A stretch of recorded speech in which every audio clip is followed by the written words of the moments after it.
This week I'm joined by Stephen Brown, who is Professor of Health and Organisational Psychology at Nottingham Trent University. We discuss Michel Serres' text, Rome. I'd like to say a big thank you to all my patrons for making all of this work possible, and if you'd like to support Hermitix podcast or become part of the Hermitix community, please find our donation, Patreon, and merchandise and Discord links in the description below. Enjoy. So, Stephen Brown, thanks for joining us on the Hermitix podcast. Oh, thanks for having me on. That's okay. So before we start, we're going to be talking about Michel Serres' text, Rome, which is the first book of his Foundations trilogy, which includes Statues and Geometry, and published in 1991, I believe, initially.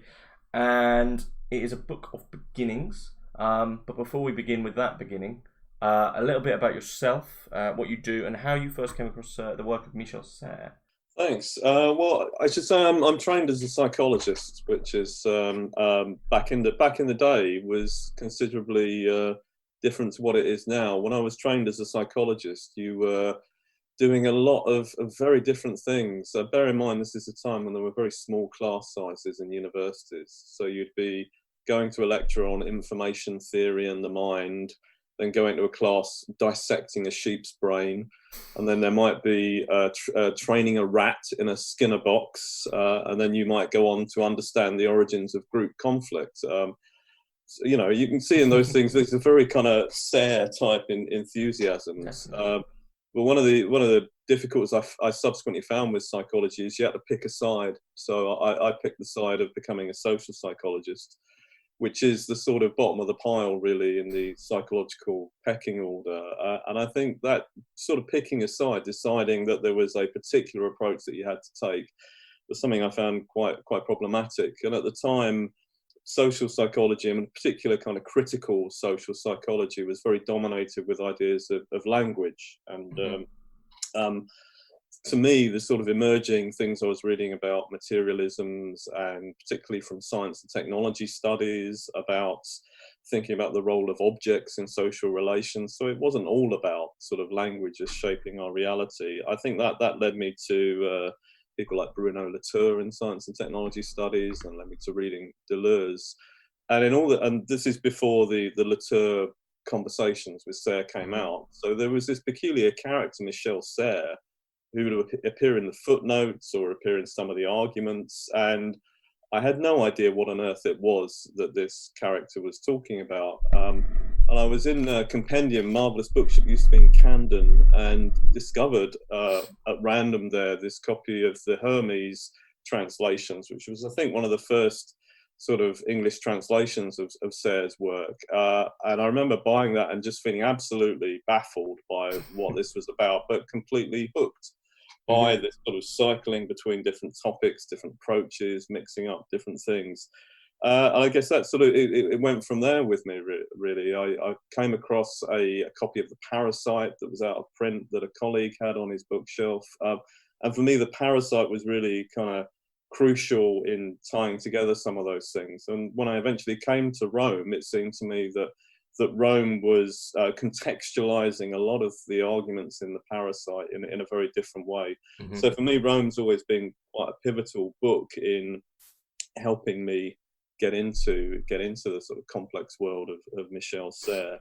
But I guess what keeps me going with Serres, and going back over Rome, there's a line in it where he says, for the social sciences, what would be the equivalent relation between physics and metaphysics? You know, so what would play the role of metaphysics for social science? And I guess that's what I find in Serres, this continuous movement and traveling between different arguments, this marshalling of different sets of resources, feels to me that it's doing that kind of work of linking together problems in social science. And in my own work, which is sort of varies between mental health, memory, organisation studies, that idea that you can link together very disparate things that don't appear to have anything to do with one another, and yet find in them substitutions, patterns, invariances. That's, I think, what's important for me with Serres' work. Okay. I've got a noted question down there from what you said, because I find that really interesting, and I think as someone who's is a trained psychologist, that question of what the metaphysics of social sciences could be is really interesting. But before we get too deep, I'd like to get the Hermitix question out first. So if you could place 3 thinkers, living or dead, in a room and listen in on the conversation, who do you pick? Well, I'm gonna go very low on this. I was trying to think of a cute response, but I think I never. I mean, Sarah sadly passed away last year, and I never saw Serres speak. I would have loved to have seen him speak. I think it's always. Never meet people that you've invested a lot in. I think is always a good idea, yeah. But it would be nice to hear him discourse. Again, someone not unconnected. Deleuze would be a fantastic. The relationship between Deleuze and Serres is always fascinating. He says in the footnotes a lot to Mille Plateau. I've never quite grasped the relation. In many ways, they're similar thinkers, or at least they're similar in that sense of being combining things that don't seem to belong together. The way that they relate to science in complex ways. However, someone I have met for my third character is Isabel Stengers, whose work is just phenomenal. And it seems to me that she is very much the link between Serres and Deleuze. She obviously knew Serres very well, and she told me once she attended the Fold seminar series that led to that book by Deleuze. So if anyone could serve as the referee between these two characters, I think it would be Isabel, and not least to kind of understanding her phenomenal work, the kind of rich relationship it has between those two thinkers. Yes, the connection between Serres and Deleuze, because I recently understood that they were extremely good friends, and I read this interview with Serres where he sort of states that Deleuze, it wasn't suicide. That is impossibly. That would be impossible for someone of Deleuze's character. So they were clearly extremely good friends. He knew him extremely well. But the connection, it keeps coming up because I'm I love Deleuze's work, and I'm sort of in the same camp as you. As you can spot all these connections, but I can't quite put my finger on what the connection is. I mean, there's the easy answer of, well, it's Deleuze's production is taken by Serres and understood as communication, but they're both working around the same time. So I don't think that it's a sort of a replacement as much as they're both working with the same ideas. It's what they're both seeing and converting something into that I think is interesting, and I still can't really put my finger on why that is. But it's a good grouping of people, because I think you would at least have some clarity of thought, and you'd be able to say, right, we can actually answer some things now. So I imagine I still am not too familiar with Stengers' work at all. So, but perhaps I'm sure Deleuze will come back up again. But I'm interested in this first thing you mentioned. So Serres mentions that there's what is the if you have physics and you have metaphysics, what are the equivalents of these within the social sciences? And have you formulated an answer for this yourself as a trained social scientist? No, I don't. I'm not sure I would dare to be able to do so. But in terms of what I think works for me is this. I mean, we have a peculiar relationship. I think partly mediated through crudely continental philosophy between social science and what happens formally within philosophy departments, and those things, it seems to me that those kind of interests increasingly converge in lots of ways, not least around things like affect, for example, where there's a rich kind of social science tradition, but that's really invigorated by the kind of rich philosophical tradition, and then you get these sort of peculiar characters like Sylvan Tompkins who seem to sort of equally inspire in both ways. For me, I think that metaphysics, if it, at a very crude level, anything that helps us to understand how to take any kind of object of social science. I mean, memory, for example, is a big one for me. The minute you talk about memory, we're automatically into talking about history, but we're automatically into talking about material culture, but we're also talking about the personal, we're talking about the emotional, we're also talking about the ways that kind of memory is organized and practiced and legislated. So very rapidly, the object becomes kind of crazily unbound. And what one would reach from metaphysics is how to understand to make those moves in a systematic way, or to make those moves almost methodologically in a way that kind of preserves the specificity of those things, but nevertheless reveals necessarily that object unpacks itself into a broader range of objects.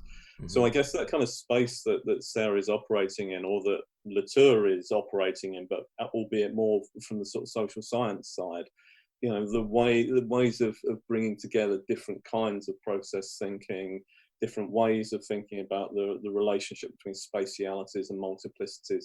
That's, I guess, what I'm looking to for a metaphysics of social science. Do you think that, this is quite a strange question actually, do you think that then Serres is a philosopher who is targeting himself towards specifics and specificity? So I think, Bergson goes on about precision and specifics in philosophy. Do you think that Serres working on within this same domain of actually trying to find something quite precise? Well, I think the unique character is this relationship between the particular and the universal, and the ways in which we understand the universal in relation to the particular, and the summing up, but also the summing up and connecting of the particular to form the universal. So it's an odd kind of universality, and it's an odd kind of generality that's being found there. But I think what's striking in any of his books is this sort of combination of sort of grand sweep of particular claims, but are always worked out in relation to these very kind of minute stories or tales or specific kinds of objects. And I think we see that also in Latour's work, although increasingly that's sort of gone in a very universalistic direction. But that way of getting from the particular to saying something about the universal, I think is really defines some of Serres' work. Mm-hmm. Okay, so we'll jump into the text that we're talking about, Rome, as I've said, the first book of Foundations, and it's quite strange in a way for Serres, who's someone, like you said, who's working with these odd forms of universality and generality, and he's always at one and the same time dealing with huge sweeping flows of philosophy and history, but also finding within these extremely specific things, an extremely specific context. And this is a case where Serres states quite clearly that he's dealing with the beginning of something, the foundation. So he's dealing with a very specific beginning of Rome historically, which he then understands and expands into the beginning of society and Western culture as we know it. So he understands from this birth and this foundation that this is almost everything that we understand as civilization now is being born from this. So I think it seems to me that his analysis and his theorizations in this book he's trying to find within the birth what is eventually expanded out into. But very early on, he says, well, of course he says a lot of provocative things, but he says, I've rarely known, living or dead, any powerful man who was good. How do you think Serres is seeing this power? I think it would be silly to say that he's applying it to any sort of clear evil good binary. I think he'd see something like that as very silly. How do you see this idea of power within Serres, within the context of Rome? Yeah, I think introducing that nuance right away is the way to go. That evil and bad have very particular kinds of uses in Serres, which are at once both very specific, but also very generalized. So whenever he talks of evil and bad, we're thinking about parasitism to some extent, and we're thinking about some of the arguments in the parasite. And before we start on that, this is one of the problems. The minute you start talking about one Serres book, you automatically start talking about another. And indeed, in many of his books, he starts referring back to other books. So there is that sort of holographic structure all the way through. But evil and bad always, ultimately come back to the inevitability of parasitism. So the parasite takes without giving, which is fun, and the parasite appropriates, and fundamentally that's violence and evil right from the start. And the parasite is called the Book of Evil. So that's a sort of very mundane, I guess, version of evil, but also a very specific version of evil, because it points to particular sets of parasitic relations, and then it asks us to understand what specific form of parasitism we're talking about on this occasion, and then to precisely map the chains of parasitism that are involved. So the evil bad bit is already interestingly gets us into issues of organisation and parasitic chains and so on. The power bit as well, it's difficult to get a kind of snappy version of power out of Serres. I mean, somewhere in Rome, he says power spreads pandemically. A very resonant phrase right at the moment. So power is a movement. Power is something that's not static. Power is mobile, but power is also jumping. It's shifting around. It's switching positions. So it has a kind of viral-like quality. So in a sense, power is connected with how we understand the parasite and parasitism, which is all about shifting positions and kind of moving on. But then there's another sort of version of power also within that, and that goes back to a lovely essay, The Wolf's Game, which is one of the first things I read, which is from one of the Hermitix books. And in this sort of fable of the lamb and the wolf, the wolf accuses the lamb. The wolf's game is to eat the lamb. That's the obvious end game here. But the way it's done in the fable is that the wolf accuses the lamb of polluting its stream, of being in a sense more powerful. The lamb is more powerful than the wolf. So the wolf deliberately assumes what seems to be a weaker position, sort of downstream, in order to then accuse the lamb of this offence, which then justifies eating the lamb. So the wolf's game is always to sort of switch positions, to jump upstream and downstream. And the parasite, if you like, always, the parasite never invests the effort of collecting together the things it parasites. It waits for others to do that and then nips in at the last moment and takes everything.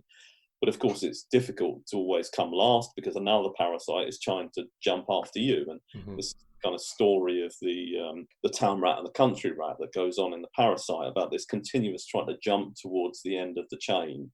And in some sense, that chain sort of links back where a previous parasite jumps back into the next position.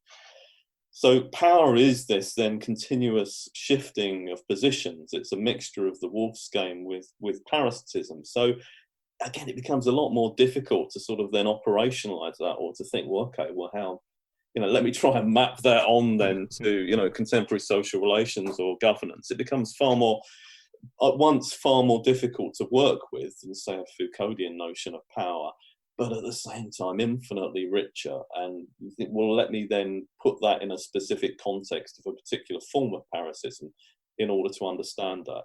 So to come back to the idea, that I've never met any powerful man who was good. It's almost a mundane statement. If by good we mean the opposite of parasitism, or we mean something that doesn't immediately refer us back to parasitism, and if we mean by power this kind of parasitic switching of positions, then almost it's the statement isn't really telling us much beyond the inevitability of parasitism and the kind of comparative rarity of whatever is being referred to by the good here. So then for Serres, there's sort of an assumption that power and shall we say, power is somewhat synonymous with badness, which is then synonymous with parasitism. Power is forms of control and forms of assuming that one has a position wherein they should take or become the parasite and overthrow something or take control of something. But then I think the problem there is that this isn't sort of a privileged exercise, because everything for Serres is within this system of parasitism. So it's almost to say, in what sense then can we actually define within Serres' work power as we commonly understand it? If as I understand the parasite, everyone is within this system of parasitism. You can't remove yourself from it because you're always being the parasite to something, and that's continuing the chain. So then where do we find or even is there this the sort of general notion of power within Serres? Where does that appear, and how in what form does that take for Serres? Yeah, I mean, the word control, I think, is a tricky one again in this context. I mean, notwithstanding Deleuze's postscript on societies of control and that idea of control being mobile. I mean, in as much as the parasite controls anything, it's through this sort of overwhelming nature of parasitic chains. And again, think of the pandemic. In what sense are we controlled by the pandemic. Well, I don't think we're controlled by the pandemic. We're sort of swamped, or we're overwhelmed, or we are dragged into clamour. We're dragged into a kind of a multiplicity that we don't necessarily understand, or that we can't necessarily make sense of by the parasite. But that's not necessarily being controlled, unless we're sort of now developing a notion of control that is something akin to being swamped by white noise, that is, being taken into a form of order that we can't recognize and inevitably see as disorder. Now, I'm sure there's a notion of control that's within it, kind of control through swamping, or I don't know, control through kettling or something. But it's the theory of power that's within it, I think, is a lot more subtle to work out than it is with a kind of established things that we would reach to in the social sciences, which would, typically be either, post-Marxist notions or Foucauldian notions of control. Mm-hmm. So you think? So it seems in the power for Serres would be a language that is so entirely other that we simply can't pinpoint power in any sort of classic, almost like Alexandrian sense of some grand leader. We can't pinpoint it like that. What's actually happening there is something entirely like untranslatable into common language.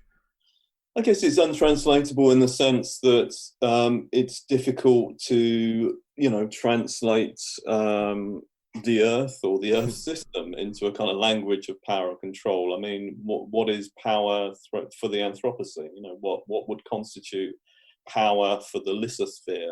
What would and I'm sure it is possible to derive what we mean by that, but it would approach perhaps that level of abstraction that the notion of parasitism has, unless we try and do that work of translation. And it's that sort of work of, well, what does it mean to derive it's a complex process to say from the Anthropocene we need a notion of power, and then, well, what does power constitute in that way?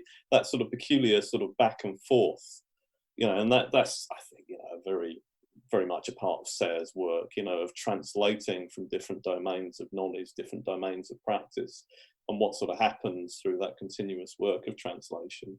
And it does often then end up with these sort of peculiar terms like, white multiplicity or parasitism or quasi-objects that at first inspection sort of have a kind of appear to be very abstract, if in the same way, I guess, that kind of set theory, considered sort of formally is very abstract, but they gain their precision when we sort of do the working out and we trace back the steps of how one would arise at that concept. Mm-hmm. So sort of putting it within the, Serres talks about levels of communication and how you can't understand. One of the things that was mentioned with David Webb was like, you can't understand the communication of love as we understand it in its chemical level of communication. So people who would deconstruct love, the act or the atmosphere of love, to say, oh, it's just certain chemicals in your body. Well, there's two entirely separate levels of communication, and they don't compute because you're looking at it within different contexts. So in that sense, maybe you could outline, we could say, well, within this very, very tiny context, power works like this. But then ultimately, then Serres would say, well, you're privileging that context over other ones, which are still communicating with it. So that would be a mistake in itself. So almost, perhaps you can outline the problem with Serres and say, why is he so difficult to understand? Is almost everything he talks about is a moving target within other moving targets. So as soon as you think you've hit something, you're like, it's no longer there. It's no longer what it actually was when you fired at it. So So moving to the specifics of Rome, because people might now be wondering, well, why is this book called Rome? So moving to the actual content of it, in a certain way, it's strange because Serres is very, very reluctant. He makes it clear to call it a history book. I mean, it's not a history book, but he's also, I think because of that, he wants to move away from some sort of strict, academic, factual point of view. And I mean, I imagine he was extremely influenced by Foucault on this. But he also doesn't sort of enter into a sort of postmodern reading of it and starts playing around with characters and turning them to other things. For me, I read it as sort of Serres is almost there and he's seeing Rome and you really get the atmosphere of it. And he's sort of philosophically theorizing of Rome while he's there. I mean, I don't know if you got this impression or not. I really like that. I think it's a lovely image, and throughout. I mean, it's worth saying all of Serres' work involves a lot of first-person vignettes, and some of them sort of, I mean, the extent to which you can find Serres to be a reliable narrator, I think, is quite an interesting one, because he does tell some pretty tall tales at times, and sometimes these are repeated.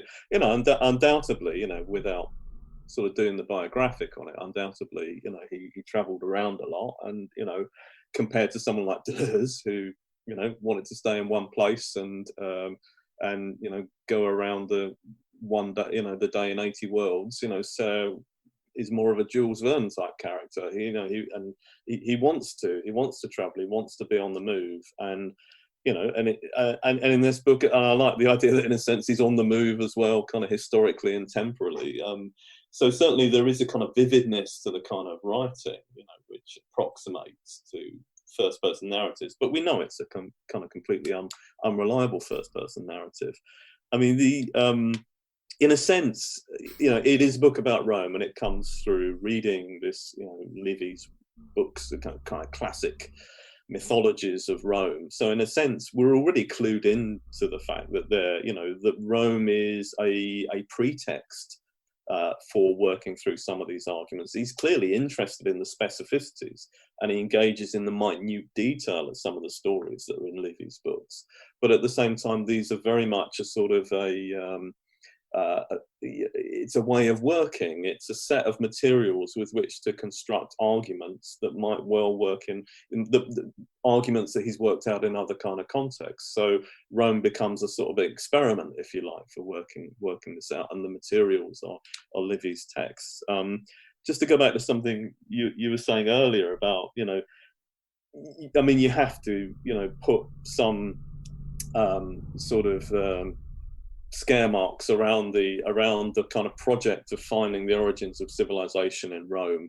And I was reminded there's a kind of comparison of Rome with India within the book, and that makes me feel very uncomfortable. I know that what's going on here is sort of working at a sort of structural sense, and we're not into a sort of an anthropological discourse or a sociological discourse or a cultural or an ethical discourse. This is almost a sort of structural kind of mathematical discourse where the names Rome and India are being invoked to do a certain kind of structural relation. But nevertheless, some of those aspects of Serres do make me feel a little bit uncomfortable about the way of skipping between examples which actually are quite weighty in some ways. But getting that out of the way, if we take Rome, I'm interested as to why. Do you think that equating the two, even as same structures, it is sort of erasing the mass differences of cultures and that are within India and Rome? To say that they're two of the same in terms of a structure of civilization in abstract, yeah, that does make sense. But it's in what way does it sort of make you uncomfortable? Is it sort of in doing that you sort of ignoring the inherent cultural differences that are found within these two places? Is that sort of close to why it's uncomfortable, or? Yes, yes. I think it's along those tracks. I think it's ignoring, straightforwardly ignoring histories of empire and colonialism and all of those things, and to abstract it to a story to make structures, I think, runs a lot of risks. And I think that, that just needs noting, I think, with lots of things about Serres' work. There are moments, some of the cultural politics in some of the texts is, a little bit challenging. And, for example, gender often appears at different places within the text. And it's, and although some interesting complex work is done around gender, often the kind of root versions of gender that are found in it are, versions that we would probably want to problematize in different ways. And I guess, to go back to your sort of point about who would you want in the room, you're taking a person from a very particular kind of cultural moment with a very particular kind of history who, and that's again one of the contradictions of Serres, that you have this this person who reinvents the universe, or this person who is so incredible when it comes to multiplicity and understanding the particular and understanding difference and the production of different kinds of multiplicities, at the same time sometimes reaches for cultural distinctions or sort of normative distinctions that sometimes make you feel a little bit uncomfortable. But you know, I think that's the sort of the cost, you know, really, of reading some of Serres' work. Sorry, before I interrupt you, you were going to say something else, I think. You know, Rome is a pretext for telling us an origin story about human relations, and one imagines that, you know, Serres might well have chosen another pretext, but rather in many of his books, Serres sort of says, well, here are the rules of the game. You know, the rules of the game is I'm going to read some books about Rome, and I'm not going to read outside that. I'm not going to use some external context. I'm not going to use some superordinate conceptual structure. I will try to work with what we have in those texts. I'll try to work with those specificities, and I will put them together, and I will extract from them a story about something enormous, like the origin of human relations. But it's almost like a bit of a wager. You think, well, I could have picked something else to do with that, but, you know, here are the rules of the game, and I will stick with them. And that notion of sort of games, and not necessarily even as being rule bound, but being forced to stay on that field of play, and I will not leave that field of play. And that's what he does in Rome. We stick with Rome, and we will hear story after story about the foundation of Rome, and there will be very minimal reference to anything outside of that. But that will give us an origin of human relations. You know? Rather in the same way, in The Birth of Physics, we will stick with Lucretius's text, you know, more or less, and out of that will come a story of order and disorder, and out of that will come a story of, you know, how it is that order emerges. Yeah, and I will, you know, in that book, I will stick more or less with mathematics in order to do that. Now, that I really think is an interesting procedure, that we sort of tie one hand behind your back, or you know, it's sort of very reminiscent of those sort of, you know, forced writing experiments that we associate with kind of pataphysics or certain kind of French literature, where you deliberately force yourself to work with a particular object under a particular constraint in order to arrive at where you want to go. And what I really like about that is that, you know, in an interdisciplinary context, or kind of authorized by different kinds of process philosophies, often we kind of feel that we can sort of move in all directions at once, that we can just sort of continuously keep shifting. We can, you know, connect this with that. Whereas this kind of notion of forcing yourself to stay on one field of play, I think is, you know, and of course that's not the only field of play you're going to be on, but for this particular moment we stay here. I think this is a really interesting kind of methodological discipline. Mm-hmm. I think it just sprung to mind that I don't know how, I know Serres was, you know, philosopher of science and kept up to date with science. I don't know if he ever wrote too much. I think it's about quantum physics. I mean, I'm not savvy, but the idea that if a process is being watched, it inherently changes the process that you're watching. So I think maybe Serres would understand that if you're writing a book about Rome and you begin to use secondary sources or outside sources, then that's inherently going to change your view of Rome. So I think, but perhaps here he's trying to give us the most, to use a dangerous philosophical word, authentic view of Rome as he possibly can. Yeah, that's nice. I mean, it's, you know, in as much as we can say anything about this historical object, well, let's stick with, you know, let's tell an unreliable story based on unreliable materials, but let's tell it rigorously, you know, and let's just stick with that. And I think, you know, in the same way in The Parasite, let's, you know, let's stick with these stories about, you know, let's stick with these fables. That will be the source material we'll work with. And I really like the idea that everything then becomes unfolded from it in this kind of sort of Proustian sense. You know, the universe becomes unfolded from this one particular kind of object. But we must stick with that, and we must see how everything comes out of that. There's talk in at one point in Rome of a sort of philosophy of sacks as opposed to a philosophy of boxes. I sort of very crudely understand that a philosophy of boxes insists that there is a prior order where one thing fits within another, and only because they take on particular sizes. So we've already established in advance what the divisions are, and it's just a matter of sort of coordinating how to put them together. Whereas he talks about a philosophy of sacks, where sacks can be folded and unfolded in multiple different ways, that they can be combined or sort of woven together in lots of different ways. And in that sort of sense, how you unfold one thing out of another, doesn't assume necessarily that there is a given structure to the things that you're unfolding. And that sort of if there are structures, they emerge in that process of unfolding. Mm-hmm. This idea of things which can be combined and things which are being subsumed into other ideas and concepts which are being assimilated into other concepts as opposed to just placed together brings me back to sort of one of the first questions here, right? Serres states early on, he says, Rome therefore destroys Alba and grows.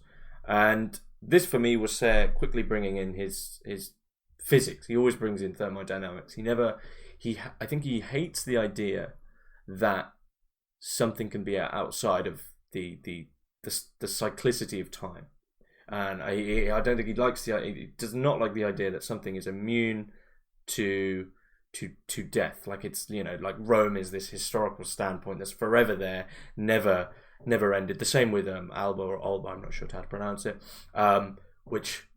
But he's putting these together, so he's saying that it's almost like, sort of in a way, cause and effect, or every reaction has an equal and opposite reaction. Like you can't. There's a finitude of energy which is being used up, and one has to be taken into the other. And these are both on that same plane. Do you think he's trying to make it clear that Rome and these should I say monolithic histories are still all within this sort of plane of being able to be subsumed back into dirt? I like the image. Yeah, I mean, in a sense, we never escape. We are, whether we want to think of it as being part of the Earth system, or whether you want to think of it as being part of the Earth or multiplicity, whatever it is, that's what we rise from and fall back to. Like this image of sort of Venus, emerging, or that often appears in Serres' text. That's what we come from. That's what we go back to in a kind of mundane sense. But then it's all about the ways that happens, and the sort of precise ways, precise forms of timing and histories that are involved in that. And within that, there's all kinds of there's all kinds of issues with how we think about exactly what's going on in that emergence of Roman history. It undoubtedly involves conflict at every turn, but there are different kinds of conflict. Some conflicts that are rooted in parasitism that come about through appropriation and foundation. There's the conflict that comes through the sort of clamour and invasion of space as things spread out, rather in that kind of parasitic pandemic way. And then there's the kind of formal conflicts of war, which in a sense are kind of very different to those other kinds of conflicts. So I do think there is this sense in which there's nothing escapes from these temporal cycles, but thinking through what those temporal cycles are and how to think about how they fit together, I think is crucial to what's going on in Rome. Mm-hmm. Mm-hmm. And relating to what is going on in Rome, Serres states there is noise in the world before we raise our voices there, before the crowd makes its grumbling cries. And for me, is this Serres stating that the violence of civilization is inherent, and the noise, which is obviously an important concept for Serres, it doesn't just come with cities. You don't just build a city and then noise arrives. It has to be somewhere prior, and is Serres stating that comes from us and is already within us in some sense? I'd sort of put it the other way around. I don't think the noise is in us. I think we're in noise. It's worth sort of noise, as you say, is a key term within Serres. And there's different senses of noise, from noise as interruption to noise as this kind of clamour that spreads around. But fundamental to the acoustic and noise, as opposed to vision, is that you can't shut noise out. we're always kind of connected to noise, and in the five senses there's a lot of meditations on that kind of problem of the way that when I hear something, I am literally sort of, the vibrations are hitting my eardrum. I'm literally a part of what's going on. I'm in noise, and what we hear is to have a relationship to those kind of vibrations that are going on around us. So noise kind of subsumes us in a certain way. So in as much as kind of, civilization is noisy, it's noisy because noise is of the world, and we're kind of born into that noise in some sense. And again, noise sort of then, noise at one point he talks about in terms of kind of black multiplicities, and again just sort of stating I have a slight discomfort with this with use of terms black and white that obviously are so kind of loaded in kind of cultural context, but it used in this very abstract way that Serres used them. This idea of noise as a kind of black multiplicity, as the invasion of noise within a space, that has a kind of paradoxical quality to it, because noise in that sense can either mean this chaos, but chaos is always a kind of order we're not looking for in a kind of Bergsonian sense. So it's a kind of form of multiplicity that evades our understanding, but kind of blackness is also the kind of the laminar flow of atoms. Blackness is also nothing happening. So there's a sort of zero kind of quality that's going on within blackness there, that it's either too much or not enough. It's either absolute order or absolute disorder. In kind of informational terms, that's more or less the same thing.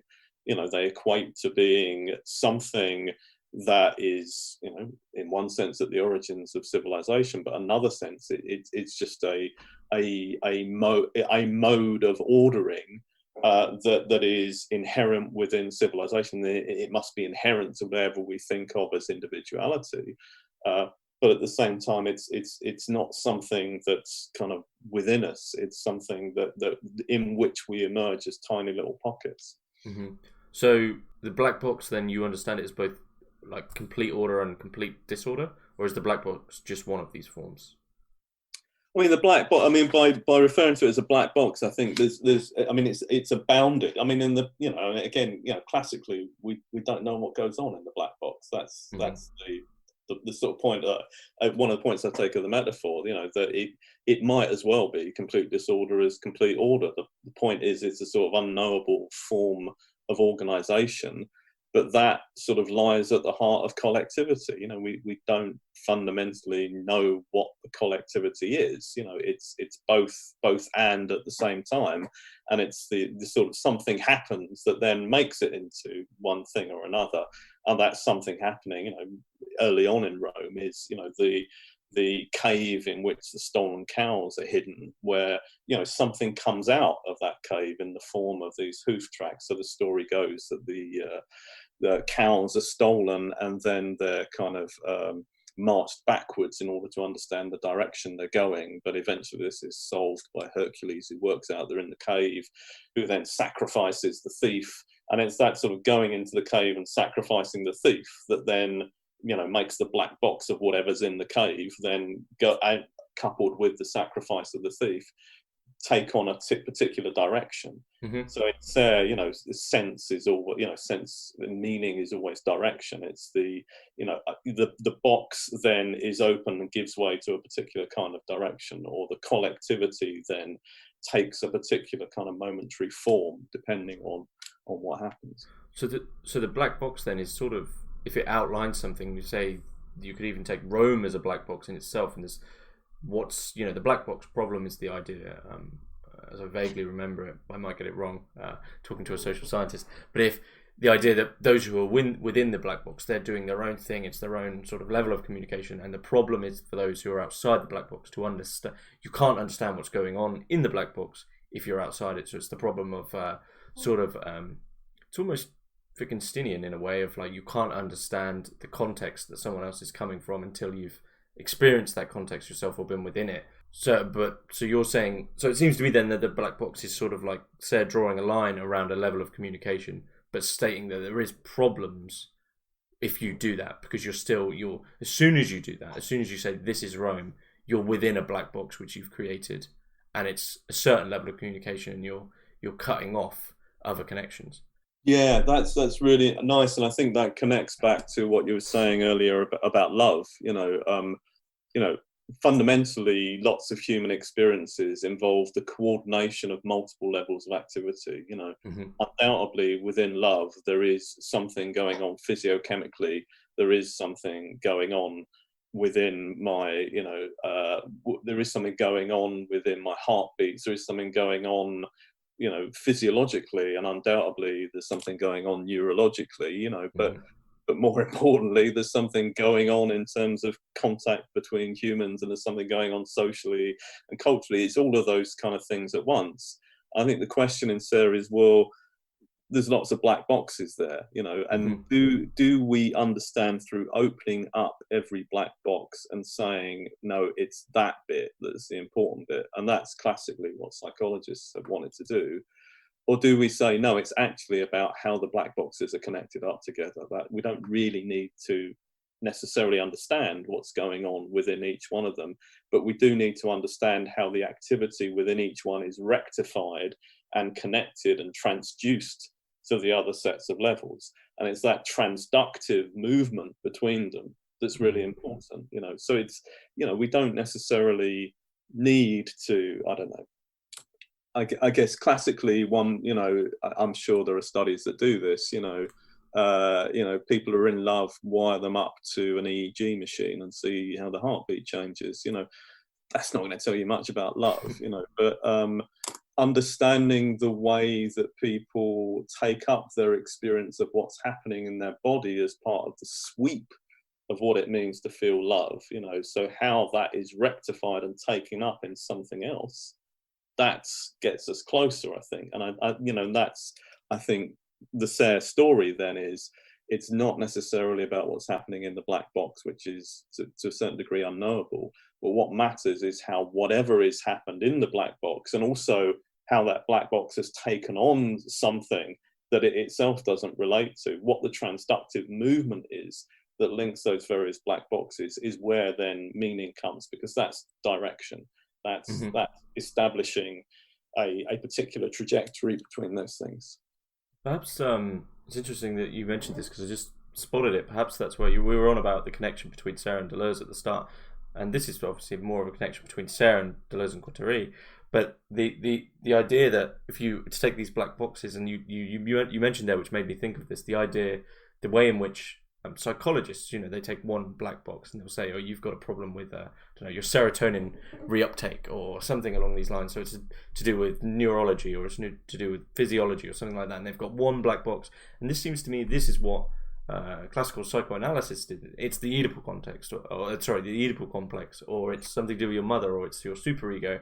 And it seems to me that maybe the connection here is that Deleuze and Guattari are utilizing Serres' philosophy towards schizoanalysis, towards saying, no, we need to analyze the connections. We need to go into these black boxes. We can't privilege one over the other. And obviously schizoanalysis as well is all about this idea of taking a direction, taking some form of line of flight towards a limit of these, and actually seeing what they mean outside of their own context. Because as soon as you say, oh, it's all Oedipal, it's the whole point of anti-Oedipus, is that you're limiting it to the familial triangle. I don't know what you'd make of that. That sounds really rich territory to be on. I mean, and the connections and the way that things connect, rather than what's necessarily within each thing, I think is what's critical. I mean, when you were talking about serotonin, you're getting onto something again that's very kind of close to my research passions, in terms of thinking about mental health from a service user led perspective. And the minute that one starts to look at the actual experience of what it means to have the variety of distressing experiences that are involved in mental health, again, you see, well, if you stopped at serotonin, serotonin's involved in that in some way, but what matters is sort of how that's connected to the experiences of distress, to the experiences of trauma, to the experiences of poverty, so that those things are all part of the mix. But how it is that we think, and in particularly how it is that we think at the level of a life, those things are connected together, and how they relate to other kinds of lives, that's what's important. So yeah, and I really do think in that sense,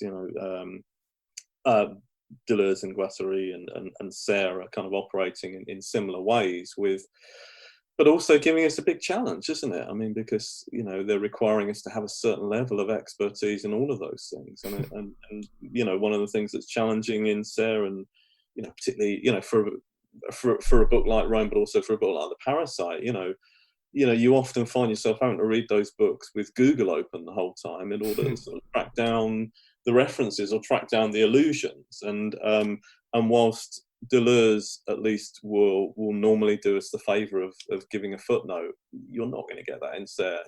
It relies upon, he says in Rome that he's sort of shaved out the referencing to make it a cleaner text. But also I think that's the way he works. He skips on very quickly. He doesn't show us his working out. He kind of moves very quickly from one thing to the next, even though within Rome he'll stay within more or less the same space. And that's quite challenging to follow. Mm-hmm. One of the interesting things we were talking about, these black boxes again, and the idea of noise. And Serres states that Hercules shudders before this foundation of history, and I think he's doing this sort of tongue-in-cheek, that one of the most archetypal and masculine figures of the Roman world, Hercules himself, shudders in front of this noise and this violence. And do you think that Serres sees history then as this sort of pull and almost a push and pull, not so much a battle, because that would be violent in itself, but not a despairing either, but a history as in relation to humans, as this almost ongoing, I've written in the questions, Sisyphean conquest against noise. But I've noticed now that the language of conquest is equally just as noisy, so it's a bit of a problem, but should we say just a debacle against noise?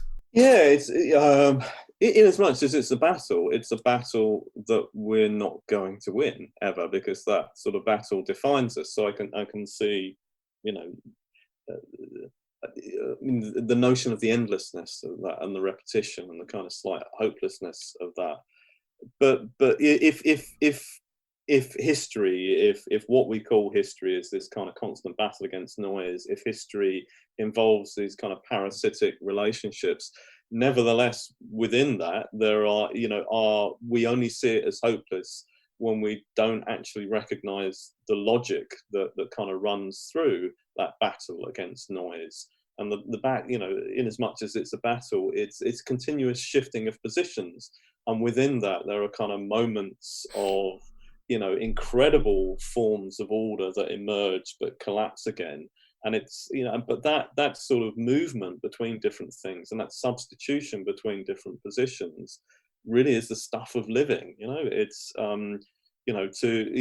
we may be parasites, but we're not parasites all the time, and there are moments when we ourselves become parasitized. And I think, as Serres says somewhere within Rome, in The Parasite, it was kind of difficult to arrive. It's kind of difficult to sit with the notion, if we are parasites, that's all we do. We just have to be better parasites.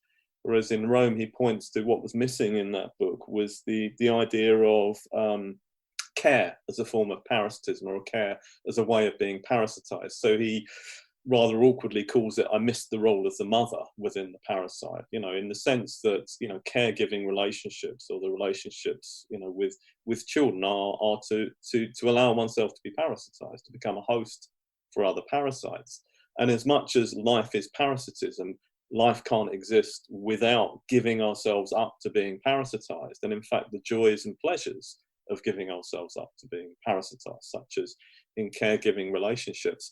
So although although it might be seen as a battle against noise, it's not. I guess it's more of a sort of an interplay in different ways, and an interplay where if we appreciate that we necessarily, the joys of our life come from switching positions in that way, then I think it becomes, it doesn't have this kind of hopeless thing. I think in Hominescence and Biogia, Serres talks a bit about we rent our own bodies, in the sense that part of where we are is part of an organic web of humanity, and that organic web of humanity sometimes has us individually placed in roles of the parasite and the host, but nevertheless that's sort of how life proceeds, through that kind of undulating organic web, which has these moments within it of conflict and appropriation, but has also these incredible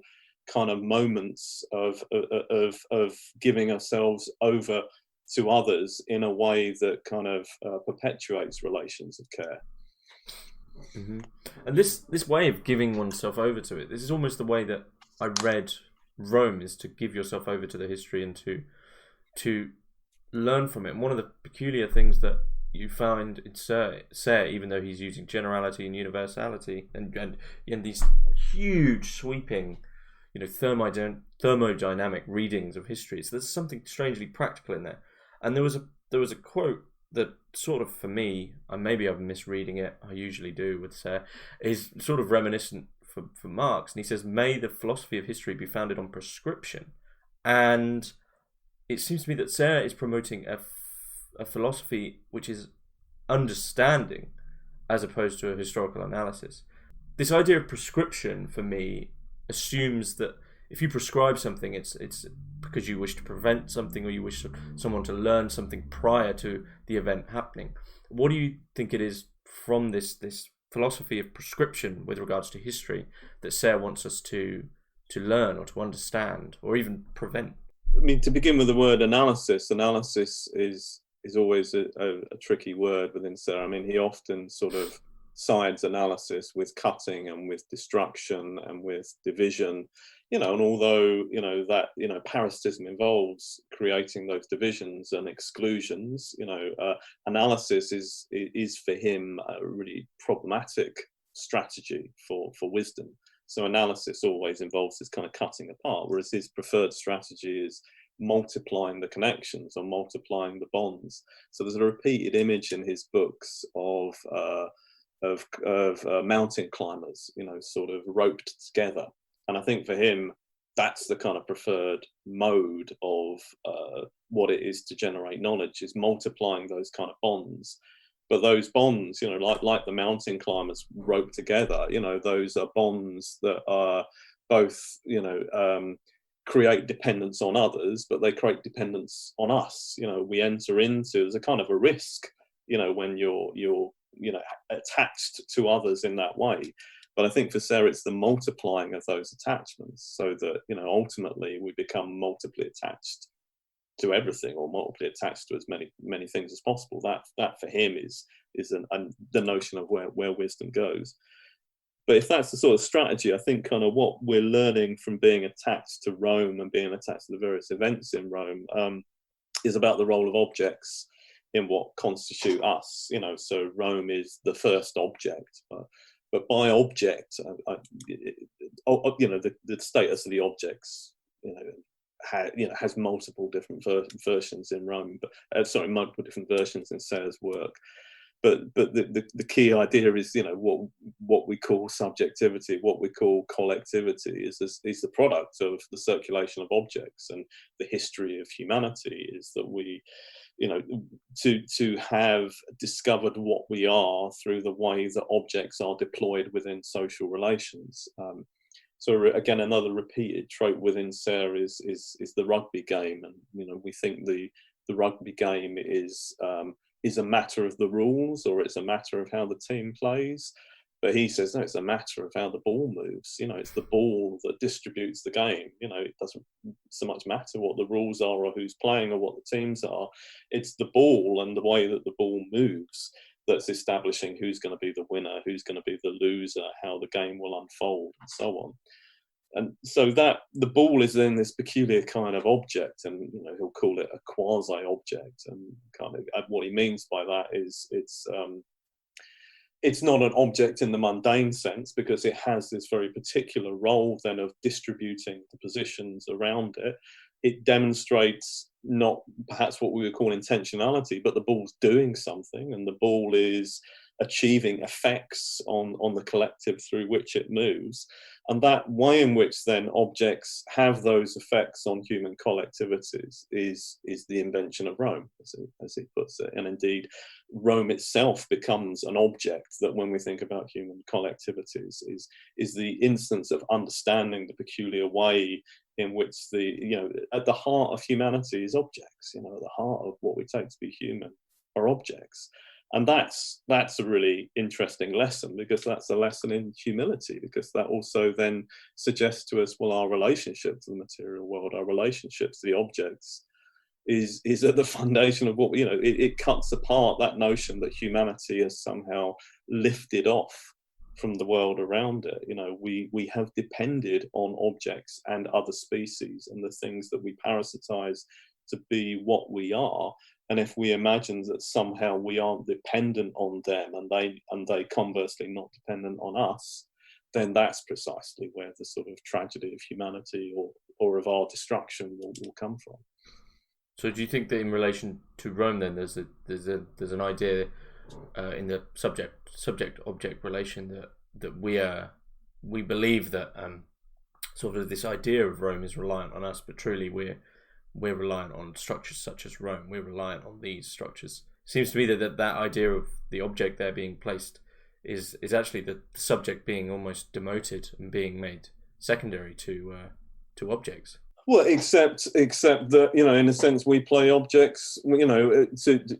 Again, there's this peculiar blurring of the terms of what constitutes subjectivity and objectivity. I mean, to be a subject isn't a great thing in Rome. If you're a subject like Romulus or Remus, you're for the chop. Subjectivity is often associated with the moment of greatest peril. Mm-hmm. So, within Rome, the whoever is the emperor or the ruler, almost inevitably, the minute you take that position, you will be sacrificed, you will be excluded. To take on this kind of identity is immediately is to sort of have the clock ticking, really, for exclusion. Mm-hmm. And I think that's really, that for me is sort of fascinating when we sort of put it down into kind of social science notions of personhood, that the sort of laying claims to personhood, although it's something we do in various kind of something we are obliged to do in various kind of legal and political contexts, but sort of fundamentally that kind of laying claim to the notion of subjectivity, I am this, is to risk, that kind of the immediate destruction of whatever it is that you lay claim to being. And there's some, and the subject then is, can be atomized into various other kind of symbolic objects, I guess rather in the way that we're atomizing Serres into a kind of range of kind of symbolic objects. But the story of Romulus in Rome is great. So Romulus has murdered Remus, so we have this kind of substitution of sacrifices.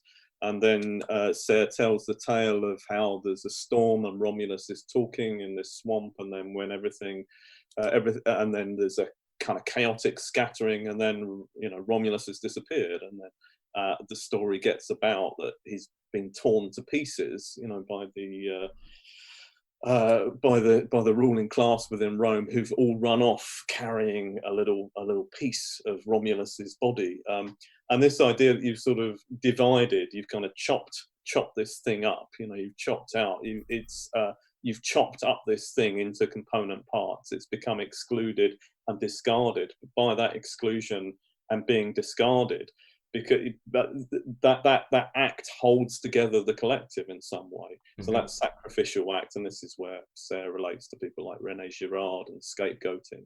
The idea of the destruction of the central point of the individual and its atomization and then symbolic transformation into a quasi-object, into something that then circulates, literally the pieces of Romulus kind of circulating as what's holding together the collective in the face of its crime, in the face of what it's excluded or scapegoated.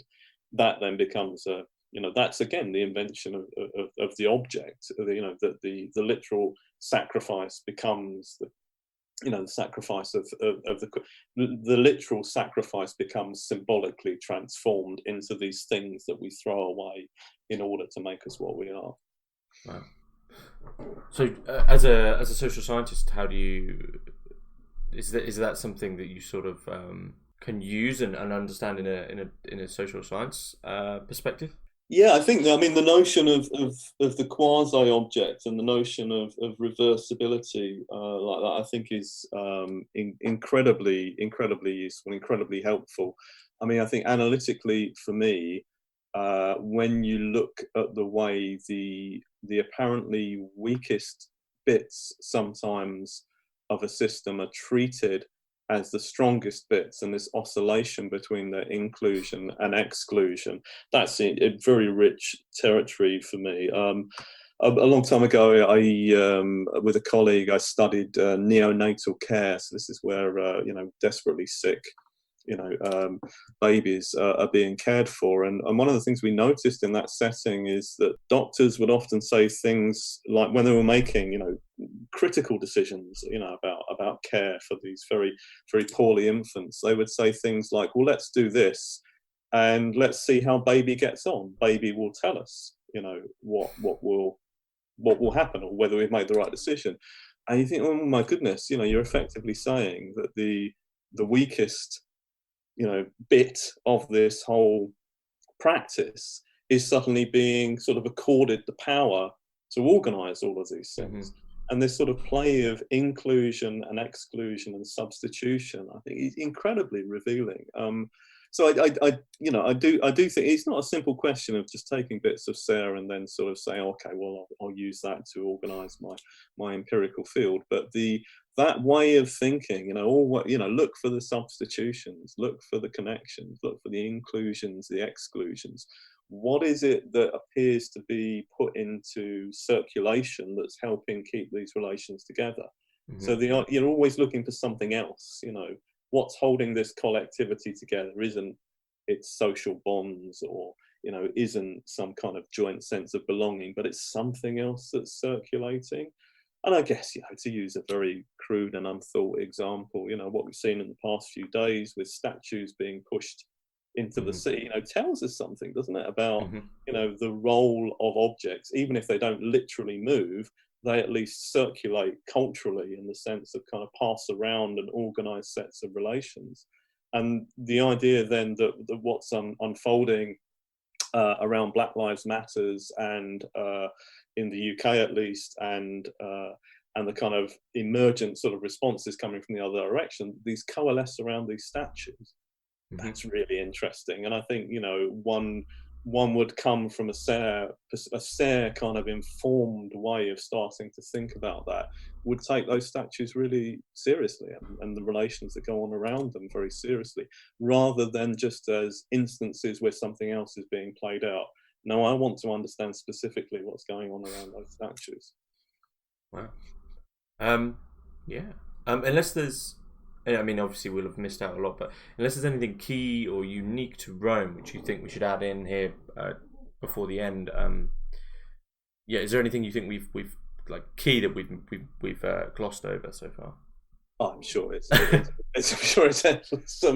It's like all philosophy, these are books that repay endless reading, but I genuinely don't think any time I've reread one of these books it's felt the same. There's always something endless. It's super compacted in terms of its levels of illusions. And I guess I would say if someone hasn't read a lot of Serres and was very interested in reading, I would also say, a bit like when people talk about watching The Wire, get through to episode 4. I'd say similarly with Serres, give 2 or 3 books, and the rhythms and cadences and the structure, the structuring devices will start to make a bit more sense. And certainly going to Rome after you've read The Parasite, and then going back to The Parasite after you've read Rome, or whatever else of those things, you start to get endless more riches from them. So I think there's plenty in it. I guess the one thing I just sort of want to underline again from social science perspective. A colleague of mine, a fellow social psychologist, a guy called Stephen Reich, has been in the news over the past couple of weeks. He was on one of the sort of SAGE subcommittees, and he has pointed to how the whole Dominic Cummings business really has sort of fundamentally undermined the advice given by social psychologists and social scientists about how to manage lockdown. One of the things that Reicher and people sort of doing that kind of social psychology are very keen to emphasize is that there's no such thing as a mob. There's no such thing as a sort of a crowd which is completely thoughtless.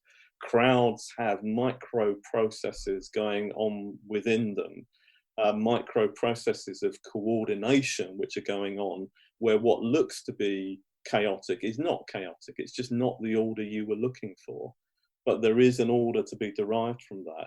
And I do think that, there are moments within Rome where you do get what look like mobs, you do get look like crowds. I mean, there is this talk of sacrifice. We can't get away from that. There's a lot of blood and violence within the whole of Rome. But I think what Serres is trying to get out of that is, notwithstanding the challenges of engaging with violence and not sort of wanting to, find violence to be acceptable in any way, and certainly sacrifice, whilst not finding that acceptable, being able to reveal the processes that are at work within it, and being able to sort of demonstrate certain levels of generality and complexity within it, I think is really important. So I guess in that sense, again, for me, Serres continuously, to go back to where we started about a metaphysics of social science, Serres continuously saying to me that, to analyze the social, up your game, think harder about it. Multiply the connections, draw in more things, find more processes, and the more that we do that, I think the more that we're able to understand, moments like the moment we're in now that are otherwise difficult to grasp. It's not that they're unthinkable, but it's that we need to find connections between things that we don't necessarily expect to be connected in order to increase our understanding. Okay, I think that's a great place to stop.